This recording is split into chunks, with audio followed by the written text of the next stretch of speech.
Hi, Westside. This is Josh Cordell, youth and family pastor. When I think about the idea of dying to self, I can create this very somber image, this stoic philosophy of denying yourself of all desires. And I don't think that that's the answer that we find when God asks us to die to self, because dying to self is not an ending, but a beginning of a new creation, where we now have new desires and a new heart for things.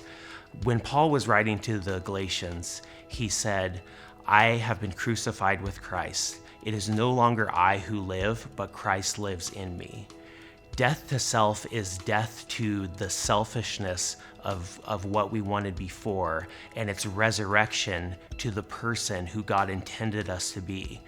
The life of a person who is dying and has died to self is actually a life of joy and peace and hope, because those are the things that God would have for us. We find that the things that we desired in ourselves that are selfish never give that everlasting, eternal, long-term hope, peace, joy. But the life where we've given that up, where we've died to that, is where we can find those things that last. But the beauty of a life that is dead to self is that a dead person doesn't do any work.